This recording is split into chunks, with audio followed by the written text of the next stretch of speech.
To our professor, Dr. Erwin G. Salvachera, Sir, to all my classmates in this subject, Management and Control of Student Services, a pleasant morning. I am Joyce Entero Macabaquiao, and I am going to present our output number 2, focus on the service planning and development, and output number 3, details in budgeting and financial management.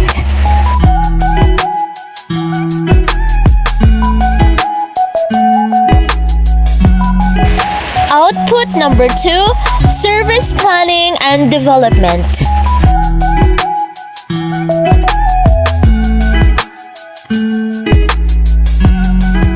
School improvement planning process is designed to include all school stakeholders, the parents, the faculty and staff in creating a plan to ensure that all students in a school show continuous academic improvement. The planning process accomplishes this task. First, it is used by schools to determine what their vision, mission, and belief statements are. Second, it drives the school's needs assessment process to determine what the school must do to increase student performance.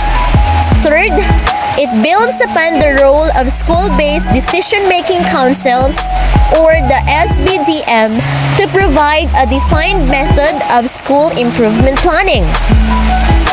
Fourth, the planning process also ensures that planning is comprehensive in that all grant programs and other initiatives are rolled into a single plan for school improvement. Finally, the planning process allows schools to integrate and leverage funding sources to make sure that each strategy in the plan is fully implemented. The planning process is an ongoing one. It should be driven by the needs of our school. When new need arise, modifications should be made to the school's plan to address the new needs. There is no magical timeline to follow to make these modifications. The process has multiple steps that should be followed in order to produce a plan of high quality and meaning. The planning process begins with the development of statements that reflect the vision, mission, and beliefs of the school. This is followed by the needs assessment, in which data is studied to determine the priority needs of the school. Next is an analysis of the causes for those needs. When root causes of the needs are identified, overall goals are written to address the priority needs. This is followed by measurable objectives that are designed to accomplish each goal and activities that are designed to implement the objectives. Then the school must look at available resources to determine how to fund the activities. Once the plan is developed, the school council and school improvement committee will monitor the activities laid out in the plan to ensure that they are implemented effectively. Once implemented, procedures must be put in place to evaluate the effectiveness of each activity. As these activities are evaluated, the plan should be revised to modify or eliminate weak activities and create new ones if they are needed to accomplish the objective. Always remember, a high-quality plan is developed with input from all stakeholder groups. It has activities that are written by teachers and are focused on student learning. In addition, a high-quality plan has strong vision, mission, and belief statements as the foundation to guide the people that must implement the plan. Needs needs assessment. Analyze student performance. Each year, each school council must analyze the data. Each school council engages an appropriate set of other stakeholders in reviewing that data. Those stakeholders must include the parents, faculty, staff, and other interested parties. The ethnic diversity of the community must have reasonable representation, and minority participation must be continually encouraged. Next, analyze the KPR data itself, looking at key numbers and listening to the thoughts from the other stakeholders who review the data. Next, analyzes other data on student performance, including results of testing for other grades and also results of your classroom assessment of student progress. Then, considers how the results relate to the school mission, school and district goals, and the state goals of proficiency for all students. This analysis will be used to make decisions on revising all portions of the school's plan. The second part of a comprehensive needs assessment that created your current plan was an analysis of how your scores work. The standards and indicators are designed to help our school take a close look at best practices in the areas of academic achievement, school environment, and efficient use of all our resources. This part of the analysis uses methods and schedule that fit our local Board of Education's policy and procedures on improvement planning. There is no one state schedule or method for this part of the needs assessment. As a school, review our board policy and procedures on improvement planning and follow its directions. Second, engage an appropriate set of other stakeholders in reviewing the data. Those stakeholders must include parents, faculty, staff, and other interested parties.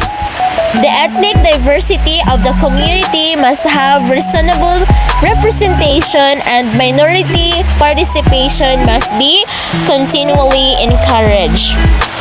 And use the best available data from multiple sources. This analysis will be used to make decisions on revising all portions of the school's plan.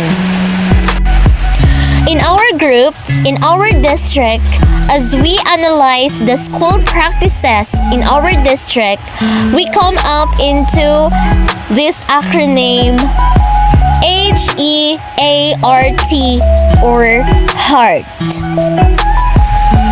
H stands for Health and Safety Services. E for Elementary Governance and Environmental Care Services. A for Academic Performance Services. R for Recognition and Recreational Services. And T for Teacher-Aided Instructions and Extension Services. In the following slides, we are going to present our district or our school practices. One of our school practice is the health and safety services. We have the school-based feeding program. The school-based feeding program ensures the improvement in nutritional status and to reduce micronutrient deficiencies of our learners. The primary beneficiaries of the school-based feeding program are all the kindergarten learners and grades 1 to 6 under the wasted and severely wasted category in the nutritional status report. As you can see in the picture, We have conducted the feeding program. We have arroz caldo, champurrado, mongo, healthy buns, fresh milk, and taho. Next is medication and first aid. We have free medicine and first aid kit in every classrooms. This is to ensure teachers and students have all they need should an emergency or an injury happen. Then, to treat common injuries such as cuts, scrapes, bruises, sprains, and more. So, in our classrooms, we have this medicine kit. We put there different medicines for if there are emergencies. In our medicine kit or in our first aid kit, we provided paracetamol, aspirin, loperamide, cetirizine, mefenamic acid, vitamins. We also have betadine. Then, during pandemic, we have thermal scanners. We also have thermometer, then bandages. So, as you can see in the picture, common nga masinati sa mga kabataan labi na sa bukid. So magsakit sa tiyan, hilantan, naiubod, ay sipon. So common na siya ng mga sickness.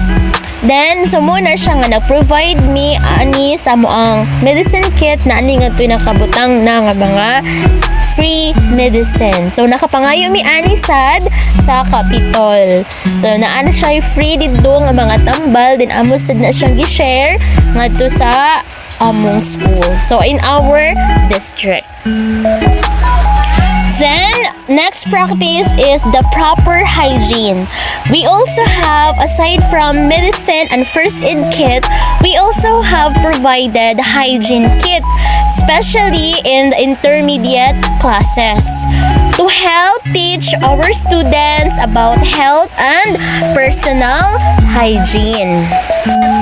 In our hygiene kit cabinet, we have provided sanitary pads.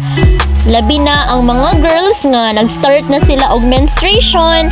So naana nga to nakabutang sa among hygiene kit mga sanitary pads, wipes, toilet papers, alcohol, hand soaps, bath soaps, laundry soap. We have also face mask and face shield. Our next practice is the proper hand washing. So we have also hand washing facilities to keep germs from spreading. Next is the dental care. We have the proper toothbrushing. So introduce toothbrushing early so that children know it as part of their daily routine. Helps to remove bacteria and plaque that cause tooth decay and gum disease. As you can see in the picture, in our district, the Division Office of Biliran under DOH, our school nurse, and other nurses provided free fluoride. Then, they also give toothbrush and toothpaste. So, every after meal, na magdala na ang mga bata sa ilang toothbrush, then na ay free toothpaste. So, mag-toothbrush sila after every meal. Next is the mosquito fogging. To kill or knock down any adult dengue mosquitoes that may be carrying the dengue virus. So, in our district, nauso na nga to ang dengue, malaria, or any cause nga diseases nga gikan sa mosquitoes. So, in our school, we conducted mosquito fogging. In our school, we already have our own mosquito fogging machine. It was donated by the Rotary Club of Biliran Island. Next is deworming. To stop the worms from growing and are excreted through the feces. So the Department of Health give mga pampapurga sa mga bata. Next, under the health and safety services are the drills. We have the disaster risk reduction management drill, earthquake drill, and fire prevention drill. You can see it in the pictures. Next is the elementary governance and environmental care services. Under the services or practices, in our school, in our district, we have the Supreme Elementary Government or the SELG. So, mao ni siya ang bagong term before SSG, karon SELG.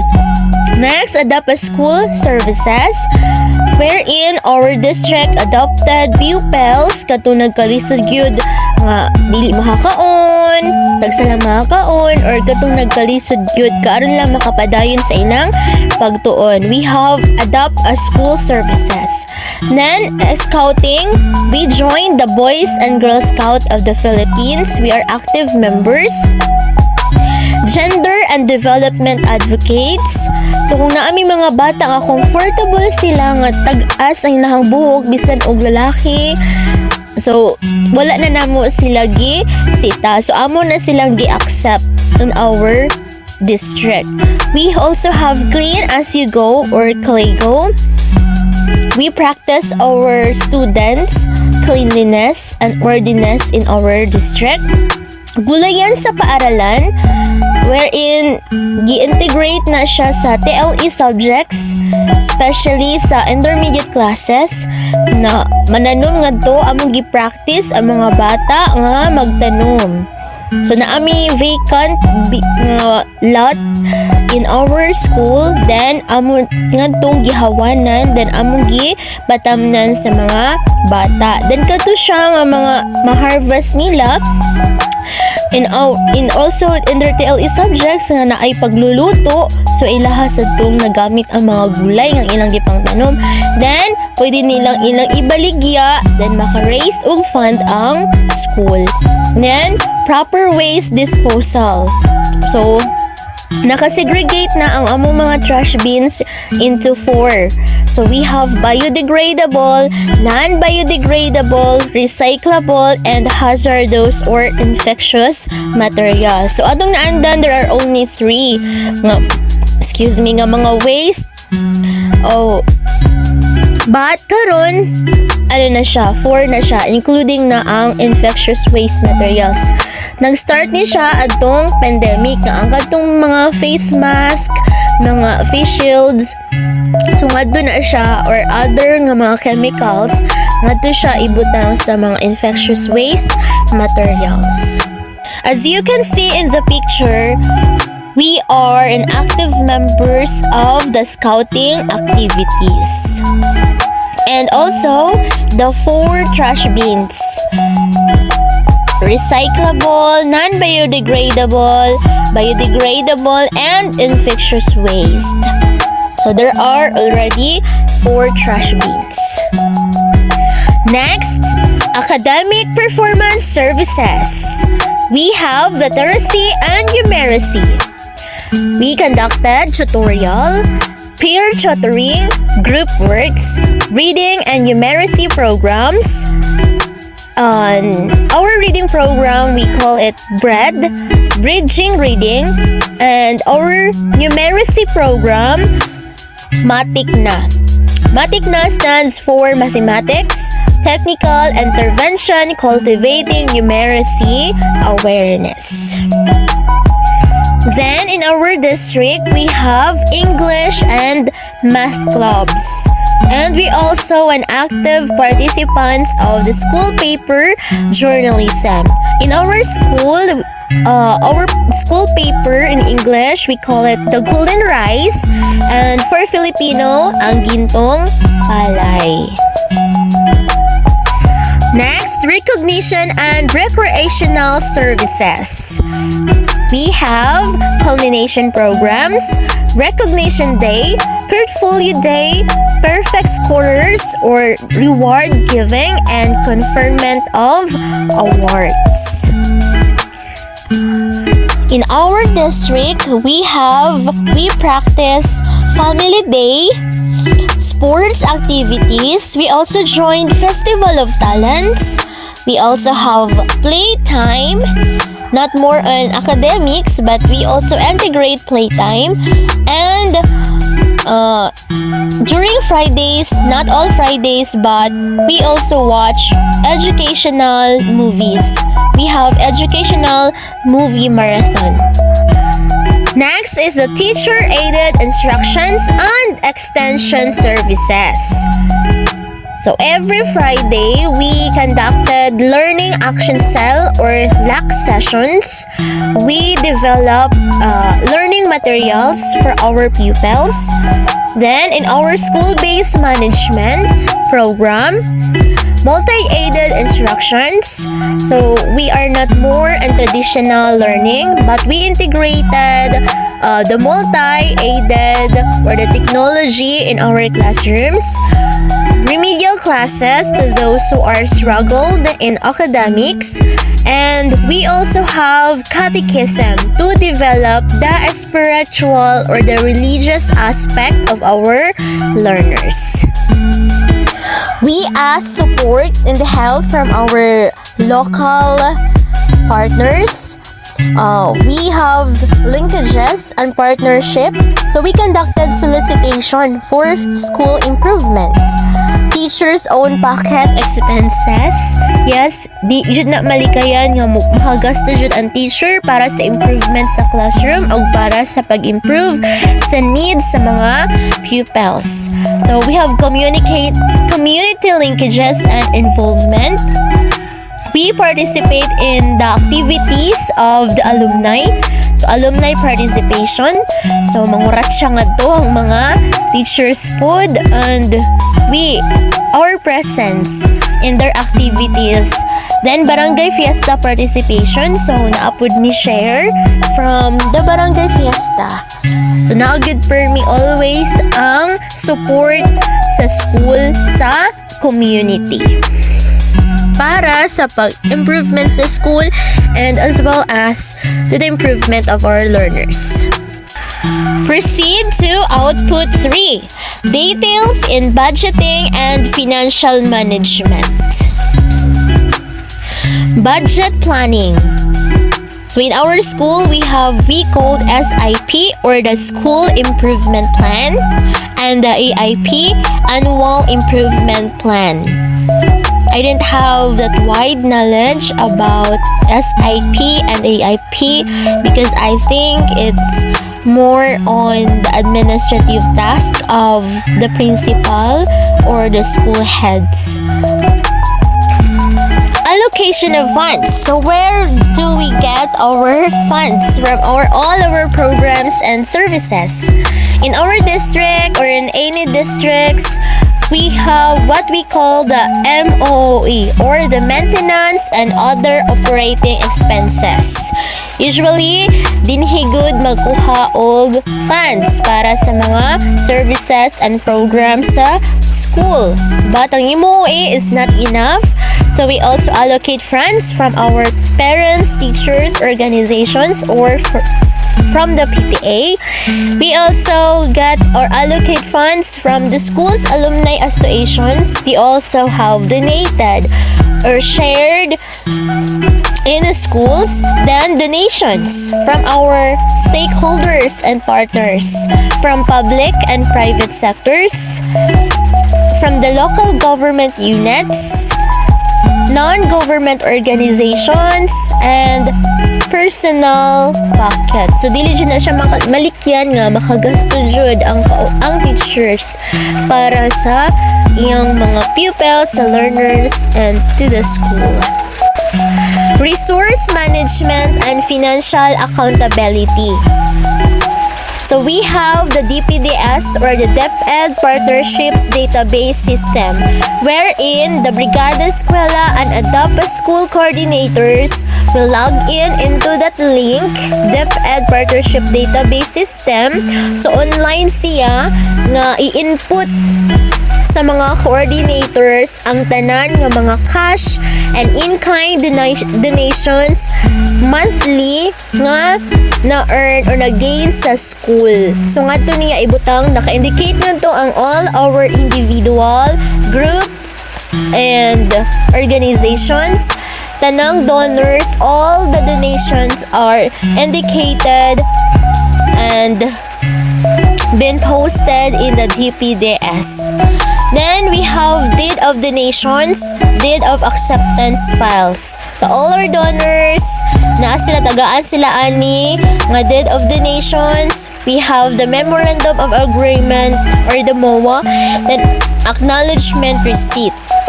So naay bagong practice karon nga gikuan si Mayor Gretchen Espina for seal of good governance nga ang tanang mga donations nga maabot sa eskwelahan kinahanglan ana siya proper documentations, proper filing sa tanang mga cash and in-kind donations nga ning abot sa school. So mo na siya karon ang ginabuhat sa ato ang mayor. So, in the mayor of Naval or maybe in other municipality. To be honest, I don't have that wide knowledge about budget planning because I am not part of the MOE liquidations or sa paghikay ana ng mga financial accountability sa school. So nakabati lang ko sa mga kauban nako nga members sa financial budget committee. So limited ra kaayong akong knowledge about budget planning. Pictures of the project proposals in our district. That's the end of my presentations about output number 2 and number 3. Thank you and God bless everyone. To our distinguished professor, Dr. Erwin Salvachera, and to my classmates in this course, good morning. I am Miss Jumaima Jane A. Tambis, and I will be presenting the outputs 4 and 5 of our group, which are the policy and legal regulations and student retention and engagement.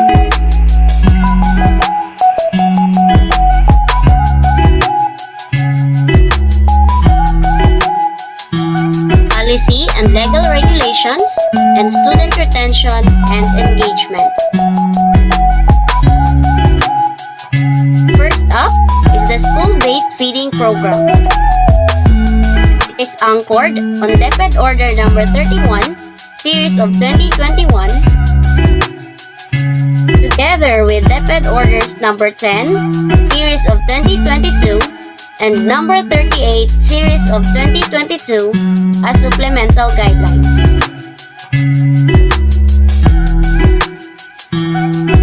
School-based feeding program intends to address hunger and encourage learners to enroll, contribute to the improvement of their nutritional status, provide nourishment for their growth and development, help boost their immune system, and enhance and improve their health and nutrition values. The SBFP primary beneficiaries are all severely wasted, severely stunted, and stunted learners.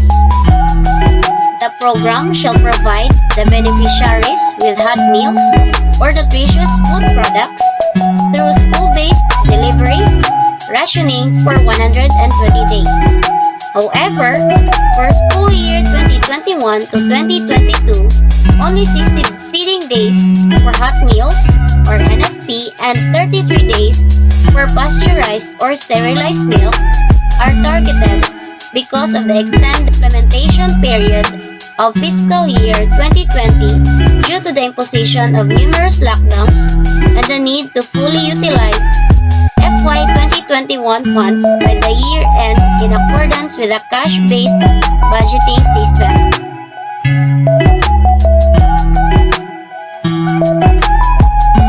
Meanwhile, in school year 2022 to 2023, meals such as chicken sopas, idi champurrado, and rice munggo were served for 30 days.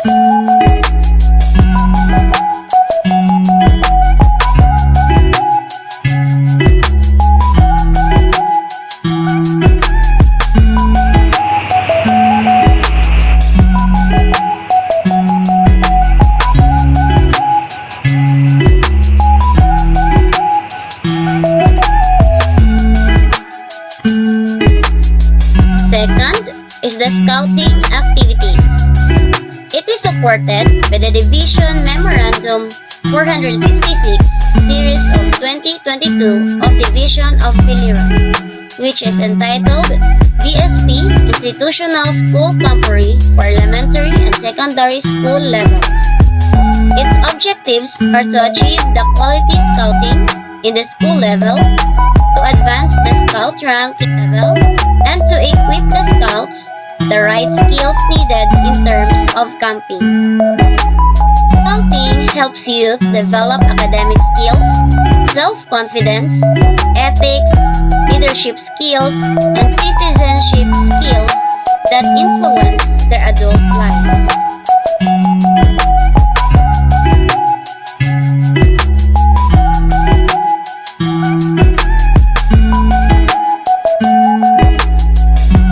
Meanwhile, Division Memorandum Number 515 Series of 2022, or the Patrol and Crew Leaders Training Courses, enable the Scout participants to train patrol and crew leaders in order to lead their Scout members within their patrol or crew, to improve leadership skills in Scouting, develop character leadership and values as a role model for excellence, and enhance and organize patrol and crew system in their respective schools.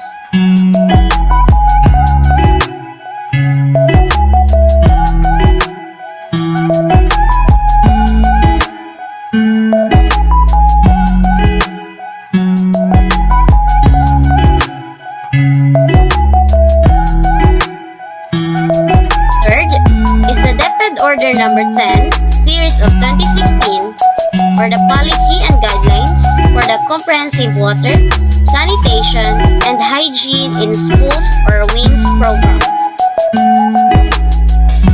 This promotes correct hygiene and sanitation practices among school children and a clean environment in and around schools to keep learners safe and healthy. This policy aims to ensure correct knowledge and understanding among learners of effective hygiene and sanitation projects, improve equitable access to safe water, adequate toilets, and hand washing facilities.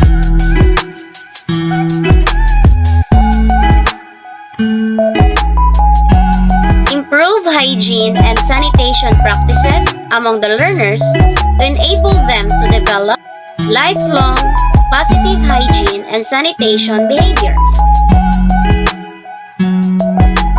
Ensure that schools are kept clean and safe through school-based solid management, proper drainage, the elimination of breeding grounds for mosquitoes to prevent vector-borne diseases, and food sanitation. And engage public and private partners for program implementation and sustainability.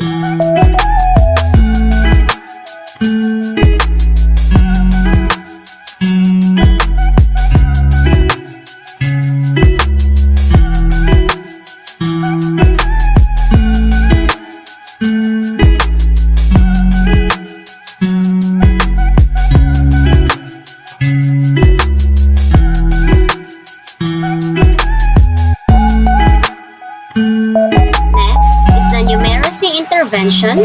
based from Division Memorandum Number 325, Series of 2022, or Schools Division Strategies in Addressing Non-Mastery of the Four Fundamental Operations in Mathematics. It directs schools to have implementation of the School-Initiated Intervention, or SII, on numeracy, the application of the developmentally appropriate strategies in teaching the fundamental operation in kindergarten to grade 3, implementation of synchronized math drills, or SMD, in all elementary schools, and the 5-minute drills by all math teachers.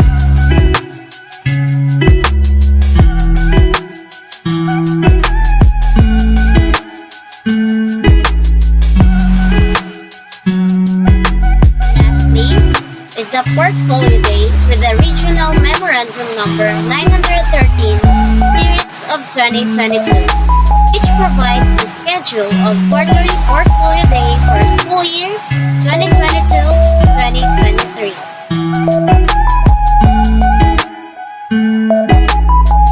Quarterly Portfolio and Recognition Day supports students by motivating them to continue in doing their best and to better improve their performance in the next quarter.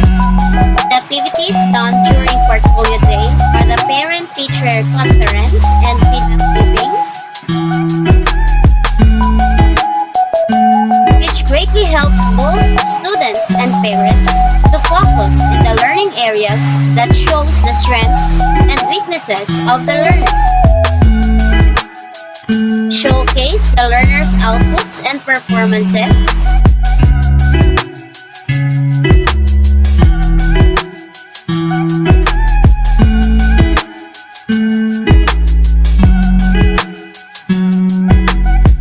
And the distribution of learners' progress report cards. Moreover, recognizing and awarding students with certificates and tangible rewards, such as school supplies, helps boost the confidence of learners and sustain their enthusiasm to learn and perform better in the teaching and learning process.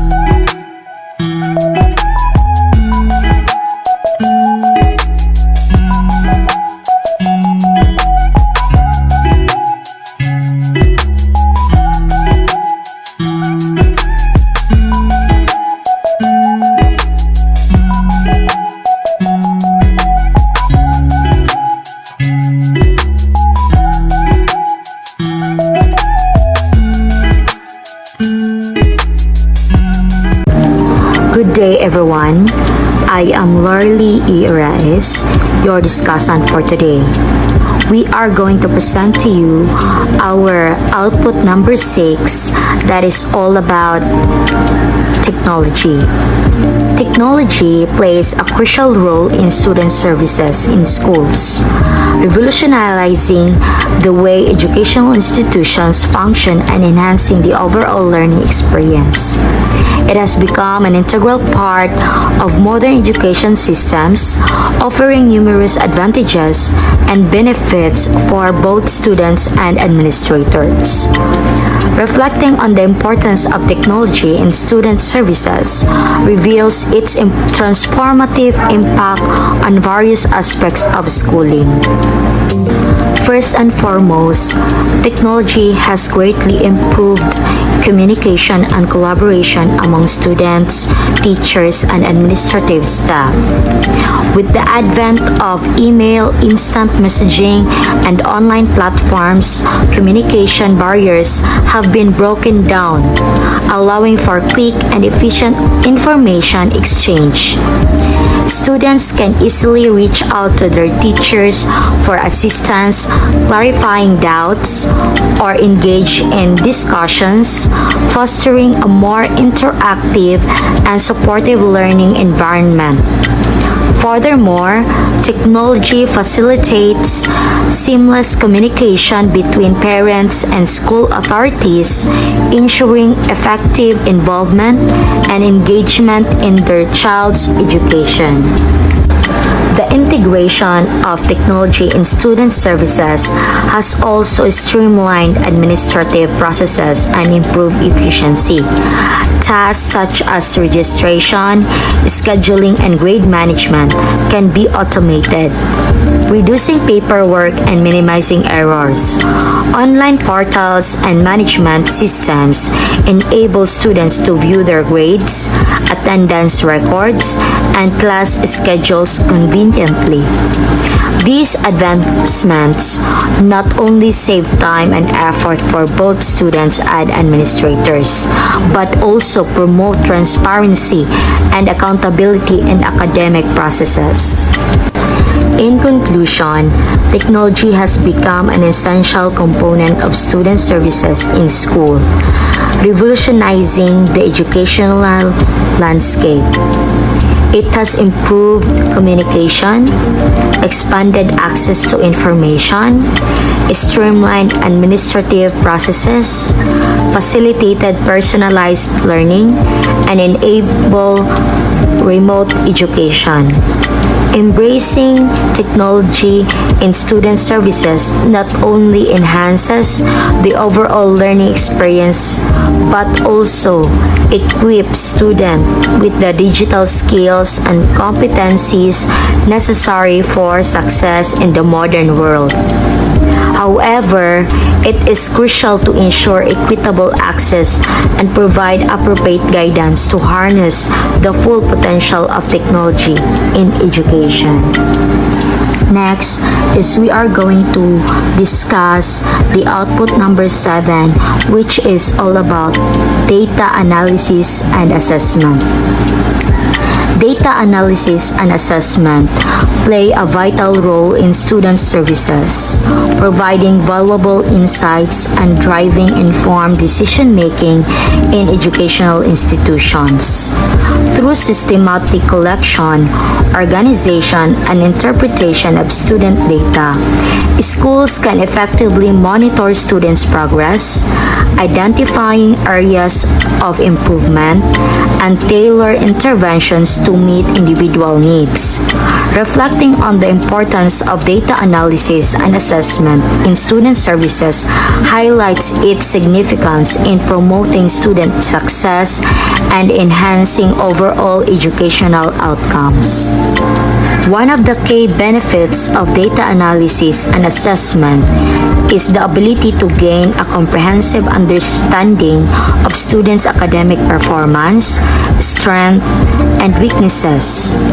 By analyzing various types of data such as grades, standardized test scores, and formative assessments, schools can identify patterns and trends, allowing them to gauge student achievement levels and proficiency in different subjects.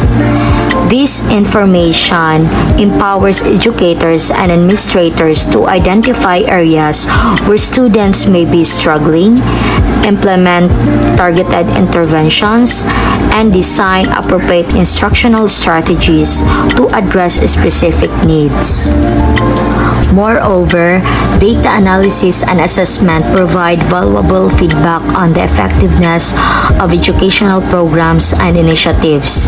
Schools can evaluate the impact of various interventions, curriculum changes, or teaching methodologies by analyzing student performance data. This feedback loop allows for continuous improvement, enabling educators and administrators to refine and adjust educational strategies based on evidence-based insights. By leveraging data analysis, schools can make data-informed decisions that positively impact students' outcomes and overall schools' performance. In conclusion, data analysis and assessment are essential components of student services in schools. They provide valuable insights into student performance, inform instructional practices, support early intervention, drive program improvement, and promote accountability. By leveraging the power of data, schools can enhance student outcomes, ensure equitable education opportunities, and continuously strive for educational excellence. That would be all. Thank you so much for listening.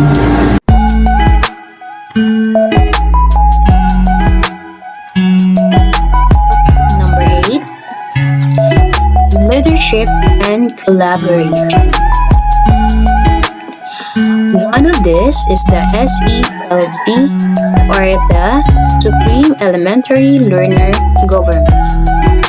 The Supreme Elementary Learner Government, or SELG, is the foremost co-curricular student organization authorized to operate and implement pertinent programs, projects, and activities in schools nationwide. It lays the groundwork for good governance, volunteerism, unity, and cooperation by providing the student various venues where they can improve their leadership knowledge, skills, and attitudes. It trains students to become better members of society in accordance with the ideals and principles of participatory democracy and good citizenship. So these are the features for the SELG elections in school. So here, the chosen pupils serve as Board of Election Officers to conduct the SELG election in school. This election is from grade 3 to grade 6.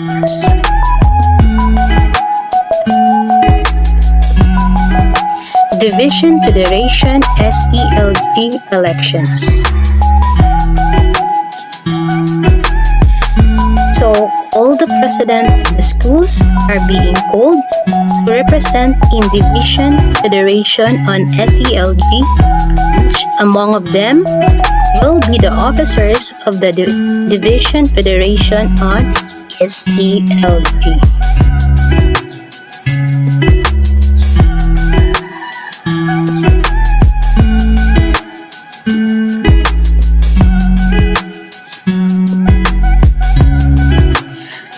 Conduct leadership skills and seminars.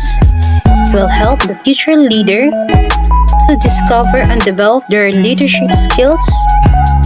Let the pupils expose in these different kinds of seminars. That's all. Thank you for watching.